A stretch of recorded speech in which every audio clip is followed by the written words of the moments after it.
ரகசிய உண்மைகள் சேனலை பார்த்து கொண்டிருக்கும் உங்கள் அனைவருக்கும் சுமதி ஸ்ரீயின் அன்பு வணக்கம். இன்னைக்கு தொழில் விருத்தி ஆகிறதுக்கு என்ன பண்ணணும் அப்படின்றத பார்க்கலாம். தொழில் ரொம்ப முக்கியம்.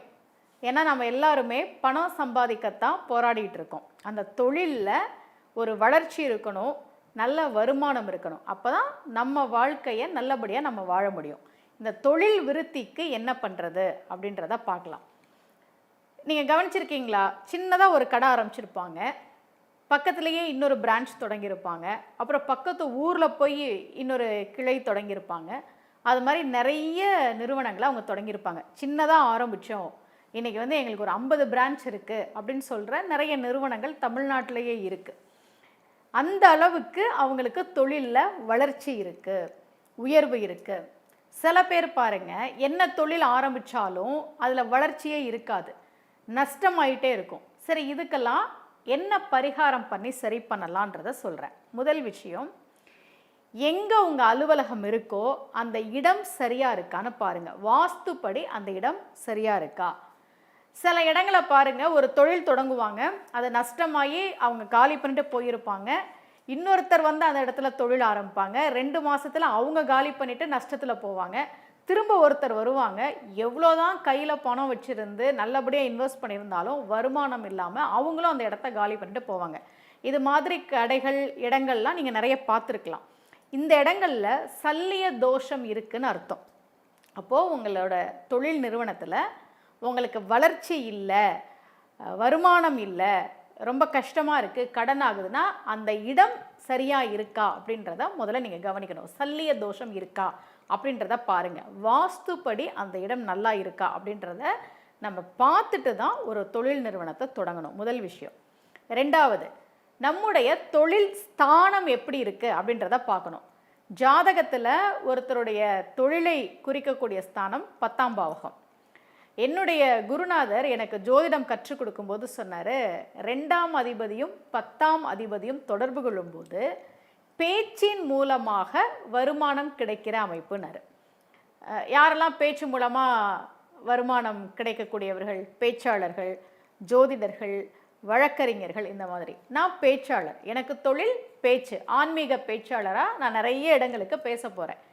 பேச்சு தான் எனக்கு வருமானம். அப்போது பேச்சை நான் தொழிலாக தேர்ந்தெடுத்தேன்னு நான் நினச்சிக்கிட்டு இருந்தேன். இல்லை, பிறக்கும் போதே என்னுடைய தொழில் இதுதான் அப்படின்னு எழுதப்பட்டு விட்டது. 2ஆம் அதிபதியும் 10ஆம் அதிபதியும் தொடர்பு கொண்டா அவங்களுக்கு பேச்சின் மூலமாக தான் வருமானம். இப்போ ஒருத்தர் ஜாதகம் அனுப்பியிருந்தார், அவர் நகைக்கடை வச்சிருக்கிறாரு.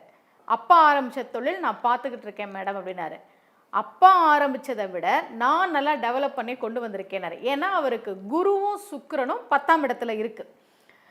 குரு தங்கம், தங்கம் சொல்கிற இல்லையா, அது குரு. சுக்கிரன் தங்க நகை. அதனால அவருக்கு அந்த மாதிரி தொழில் அமைஞ்சது. அப்போது 10ஆம் பாகம் தான் நம்முடைய தொழில் ஸ்தானம். தொழில் நமக்கு என்ன மாதிரி தொழில் அமையும் அப்படின்றத சொல்லக்கூடிய இடம். அதனால் உங்களுக்கு எந்த மாதிரி தொழில் அமையும் அப்படின்றதையும் நீங்கள் பார்த்துக்கோங்க. கிரகங்களோட அடிப்படையில் இப்போ சில பேருக்கு பார்த்தீங்கன்னா மருத்துவர் ஆகிறதுக்கான வாய்ப்பு நிறைய இருக்கும், அரசு வேலை கிடைக்கிறதுக்கான வாய்ப்பு நிறைய இருக்கும், ஆசிரியர் ஆகிறதுக்கான வாய்ப்பு நிறைய இருக்கும். அப்போது நம்முடைய ஜாதகப்படி நமக்கு இந்த தொழில் சரியாக வருமா, சரியாக வருமா தப்பாக வருமானு ஏன் பார்க்க சொல்கிறோன்னா, அதுக்கு ஏற்ற தொழிலை பண்ணும்போது உங்களுக்கு வெற்றி கிடைக்கும், அதில் நல்லா வருமானம் கிடைக்கும். இல்லை இல்லை எனக்கு அதுதான் பிடிச்சிருக்கு அப்படின்னா நீங்கள் செய்யலாம், ஆனால் அது மூலமாக உங்களுக்கு வருமானம் வருமா அப்படின்றத நம்ம யோசிக்கணும். அப்போ முதல் விஷயம், வாஸ்துப்படி இடம் இருக்கா, சல்லிய தோஷம் இல்லாமல் இருக்கான்றதை பார்க்கணும். ரெண்டாவது விஷயம், எந்த தொழில் நமக்கு சரியாக வரும், நம்ம ஜாதகப்படி, நம்ம நட்சத்திரப்படி, நம்ம பிறந்த நேரம் படி எந்த தொழில் நமக்கு சரியாக வரும் அப்படின்றத பார்த்து அந்த தொழிலை நீங்கள் பண்ணணும். இது இல்லாமல் பொதுவாக தொழில் விருத்திக்கு இப்போ 10ல் சனி இருக்கிறாரு அப்படின்னா கண்ணை மூடிட்டு சொல்லிடலாம், நீங்கள் சுய தொழில் பண்ணுங்கள், சக்ஸஸ் ஆகும். ஏன்னா சனி தான் தொழில்காரகன். சனி பகவான் நல்லா இருந்தார்னா தொழில் உங்களுக்கு நல்ல வளர்ச்சியை கொடுக்குன்னு அர்த்தம். அதுவும் 10ல் சனி இருந்துட்டாரு, அந்த 10ஆம் பாவகம் அவருடைய ஆட்சி வீடாவோ உச்ச வீடாவோ இருந்துச்சுன்னா நிச்சயமாக சுய தொழிலில் வெற்றி, வருமானம் இருக்குது, வளர்ச்சி இருக்குது அப்படின்றத நம்ம சொல்லிட முடியும். அதனால் உங்கள் ஜாதகப்படி அந்த தொழில் சரியாக வருமா அப்படின்றதையும் நீங்கள் பார்த்துக்கோங்க. இப்போ இப்போ நாங்கள் பரிகாரம் சொல்கிற தொழிலில் வந்து வளர்ச்சியே இல்லை, முன்னேற்றமே இல்லைம்மா, எங்களுக்கு ஒரு பரிகாரம் சொல்லுங்கன்னா, அவங்க ஜாதகத்தை பார்த்து அவங்களுடைய 10ஆம் பாவகம் எது, அதில் என்ன கிரகம் இருக்குது, அது எந்த நட்சத்திர சாரம் வாங்கியிருக்கு, இதெல்லாம் பார்த்து அது பாதகாதிபதியா மாரகாதிபதியா இதெல்லாம் பார்த்து தான் பரிகாரம் சொல்ல முடியும். அதனால் ஒருத்தருக்கு சொல்கிற பரிகாரம் எல்லாருக்கும் வராது. ஆனால் பொதுவான பரிகாரம்னு ஒன்று இருக்குது. தொழில் விருத்தி ஆகிறதுக்கு வெள்ளிக்கிழமை அன்னைக்கு, அதுதான் மகாலட்சுமி தாயாருக்கு உரிய நாள். அந்த வெள்ளிக்கிழமை அன்னைக்கு சாயந்தரம் 8 to 9, எப்போவும் நீங்கள் அலுவலகம் பூட்டுற நேரமாக தான் அது இருக்கும். இப்போ 8 மணிக்கு சாத்துறீங்க அப்படின்னா ஒரு 8:15 அந்த டைம் பார்த்துக்கோங்க. 8 to 9 வெள்ளிக்கிழமை மாலை. அந்த நேரத்தில் எப்படியும் அலுவலகத்தில் நம்ம மகாலட்சுமி தாயாருடைய படம் வச்சுருப்போம். மல்லிகை பூ, இதெல்லாம் வந்து மகாலட்சுமிக்கு பிடித்தமான விஷயங்கள். ஏன் மல்லிகைப்பூ தான் போடணுமா, அரளிப்பூ போடக்கூடாதா அப்படிலாம் கேட்கக்கூடாது. மகாலட்சுமி தாயாருக்கு அப்படின்னா நம்ம மல்லிகைப்பூ போட்டு தான் வழிபடணும். இதுவே முருகனுக்கு அப்படின்னு நம்ம செவ்வரளி எடுத்துக்கலாம். அப்போ மகாலட்சுமி தாயாருக்கு பிடித்த மல்லிகைப்பூ மாலை போட்டு, மல்லிகை பூ போட்டு, அவங்களுக்கு பிடிச்ச ஒரு இனிப்பு நிவேதனம் வச்சு அலுவலகத்தில் நீங்கள் வழிபடுகிற போது தீப தூபம்லாம் காட்டி முறைப்படி மகாலட்சுமி தாயாரினுடைய துதிகளை சொல்லி, இல்லை எதுவுமே தெரியாதுன்னா நீங்கள் யூடியூப்பில் மகாலட்சுமி அஷ்டகம் கூட நீங்கள் ஒலிக்க விடலாம்.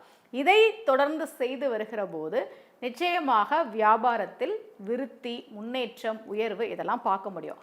அதுக்கு முன்னாடி உங்கள் அலுவலகம், தொழில் நிறுவனம் இருக்கிற இடம் வாஸ்துப்படி சரியாக இருக்கா, சல்லிய தோஷம் இல்லாமல் இருக்கா அப்படின்றத பார்த்துக்கோங்க.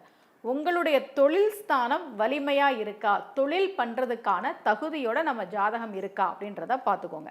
அடுத்து அந்தந்த கிரகத்திற்கு உரிய பரிகாரங்களை நம்ம சுய ஜாதகத்தை பார்த்து சொல்லுவோம். பொதுவான பரிகாரம் வெள்ளிக்கிழமை இரவு 8 to 9 நேரத்தில் மகாலட்சுமி தாயாரை வழிபடுகிற போது நிச்சயமாக தொழிலில் ஒரு விருத்தி, ஒரு வளர்ச்சி இருக்கும்.